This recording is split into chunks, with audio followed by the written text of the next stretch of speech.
નમસ્કાર મિત્રો, જય હિન્દ. હું છું ડીની ચૌધરી અને ફરી એકવાર આપ સર્વેનું સ્વાગત છે આપ સૌની સૈયારી યુટ્યુબ ચેનલ ડીઆર ગુજરાતીમાં. તો મિત્રો, આ વિડીયોની અંદર આપણે ખાસ વાત કરીશું નવી શિક્ષકોની ભરતીની જાહેરાત 2026 ની અંદર જ આવવાની છે, જેની અંદર ખાસ મિત્રો અત્યારે જે રિઝલ્ટ જાહેર થયું છે ટેટ 1 ના મેરિટના આધારે સરકારી પ્રાથમિક શાળાઓમાં 7000 શિક્ષક એટલે કે વિદ્યા સહાયક નિમાશે.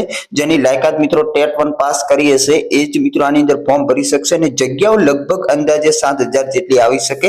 આની અંદર થોડીક વધી શકે અથવા તો ઘટી પણ શકે. તો એના ઓનલાઈન ફોર્મ ભરવાના ચાલુ ક્યારે થશે, નિમણૂક ક્યાં સુધીમાં આપી દેવામાં આવશે, એની સંપૂર્ણ વિગતવાર માહિતી મેળવશે વિડીયોની અંદર.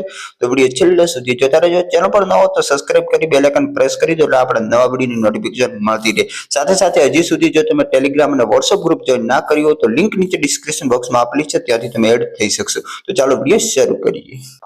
તો મિત્રો, ખાસ વાત કરવામાં આવે તો શિક્ષક વિદ્યા સહાયક તરીકે નિમણૂક માટે ટેટ 1 2025 નું 12.03% પરિણામ આવ્યું છે, જેમાં ટેટ 1 ના મેરિટના આધારે હવે સરકારી પ્રાથમિક શાળાઓમાં 7000 શિક્ષક અને વિદ્યા સહાયક નિમાશે.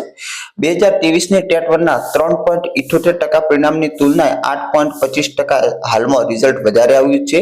તો મિત્રો, ખાસ રાજ્ય પરીક્ષા બોર્ડ દ્વારા ડિસેમ્બરની અંદર જે ટેટ 1 ની પરીક્ષા લીધી હતી એનું પરિણામ હવે મિત્રો આવી ગયું છે અને જેની અંદર લગભગ 12% જેટલું પરિણામ આવ્યું છે. ટેટ 1 નું જે પરિણામ 2023 ની અંદર 3.78% હતું અને હાલના વર્ષની અંદર વધી અને 12.21% જેટલું થઈ ગયું છે. અને માધ્યમ પ્રમાણે વાત કરીએ તો પણ ગઈ વખતેની તુલનાએ આ વખતે સારું એવું રિઝલ્ટ આવ્યું છે.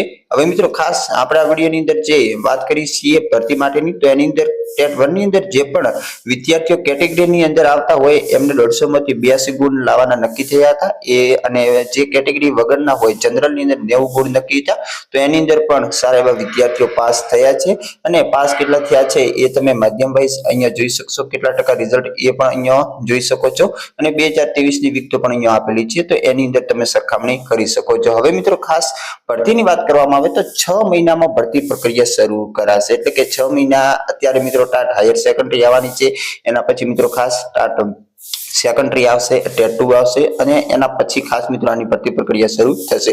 ટેટ 1 ના પરિણામની જાહેરાત બાદ સરકારી સ્કૂલોમાં 1 થી 5 માં 7000 થી વધુ જગ્યા પર 6 મહિનામાં ભરતી પ્રક્રિયા હાથ ધરાશે અને આગામી દિવસોમાં ભરતી પ્રક્રિયા અંગેની સત્તાવાર રીતે જાહેરાત કરાશે. સંભવત નવા શૈક્ષણિક સત્ર પહેલા 31000 જેટલી પ્રાથમિક શાળાઓમાં જ્યાં ખાલી જગ્યા છે ત્યાં આવશ્યક મુજબ ખાસ ટેટ 1 ના આધારે 7000 જેટલી પોસ્ટ પર નિમણૂક અપાશે. એવું મિત્રો ખાસ જે ઓફિશિયલ માહિતી જે છે એ ટૂંક સમયની અંદર સત્તાવાર વેબસાઇટ પર આવશે. અને જો કોઈને ભૂલ હોય તો 3 થી 10 ફેબ્રુઆરી સુધી તમે OMR શીટની પણ પુનઃ ચકાસણી કરી શકો છો.